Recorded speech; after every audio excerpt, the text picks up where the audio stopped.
Coucou les petits génies! Prête pour une plongée dans le grand bain de l'actualité avec votre guide un brin farfelu, moi-même? Alors, plongeons! Une fellation pour Patrick Sébastien en plein concert familial au Cap d'Agde? Une vidéo circule, le chanteur répond. Selon Mediapart, un concert de Patrick Sébastien organisé dans un camping naturiste du Cap d'Agde le 22 juillet a dérapé. Une vidéo montrant une scène à caractère sexuel.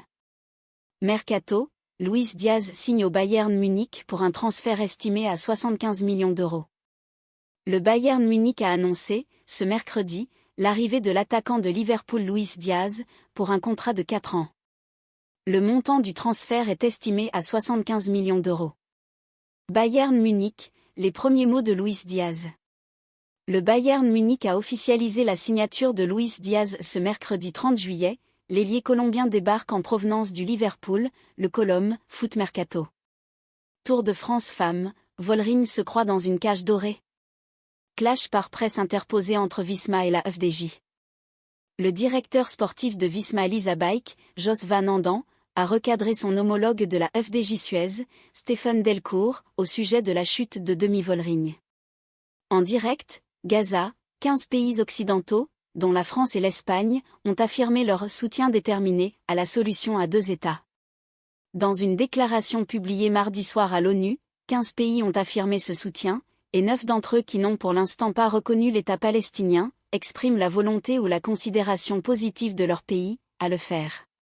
Mercato PSG, Chevalier arrive, Donnarumma trouve un nouveau point de chute. Le doute n'est presque plus permis. Lucas Chevalier sera le prochain gardien de but du PSG. De quoi pousser Gianluigi Donnarumma vers la Premier League. Enceinte, Marlène Schiappa laisse voir son ventre arrondi et répond aux critiques sur son poids. Ce troisième enfant a plus de 40 ans, Marlène Schiappa en rêvait.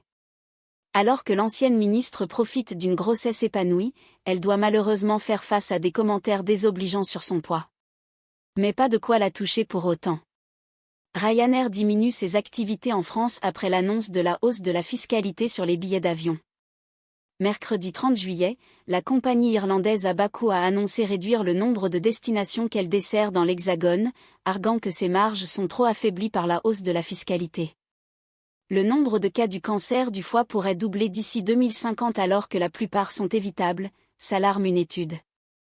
Publiée dans The Lancet, l'étude alerte sur l'augmentation mondiale du nombre de cas de ce cancer, alors que 3 sur 5 pourraient être évités par la vaccination et la prévention. Retraités, avec l'abattement forfaitaire de 2 000 € par an, y aura-t-il plus de gagnants ou de perdants?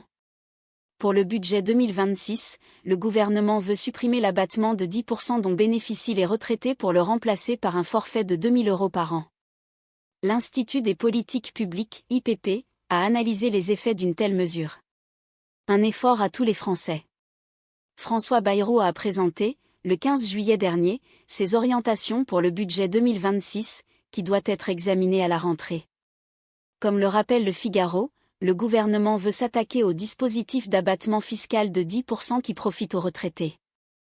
Un abattement forfaitaire de 2 000 € par an pourrait donc voir le jour. La fiscalité des retraités qui gagnent plus de 20 000 € sera légèrement augmentée. C'est une mesure de justice sociale, expliquait d'ailleurs Éric Lombard, au micro de France 2, le 15 juillet dernier. L'Institut des politiques publiques, IPP, a fait le bilan, mardi 29 juillet, sur les possibles effets de ces mesures, avec des gagnants et des perdants au final. Quels effets?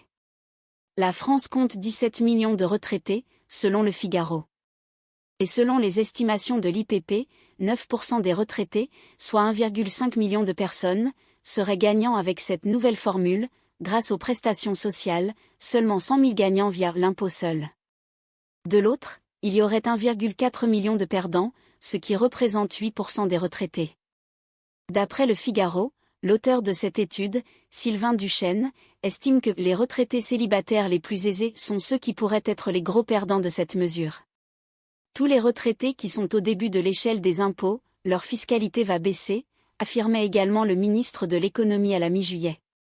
Il apparaît que les effets de cette transformation de l'abattement sur les pensions dépendent fortement des modalités de sa mise en place, dit l'IPP, qui rappelle que les contours de cette mesure n'ont pas été réellement dévoilés. Cet abattement forfaitaire pourrait faire gagner au moins 550 millions d'euros par an à l'État. C'est sur cette note joyeuse que je vous laisse, les amis. Je vous donne rendez-vous dès demain pour une nouvelle dose de rire et d'infos.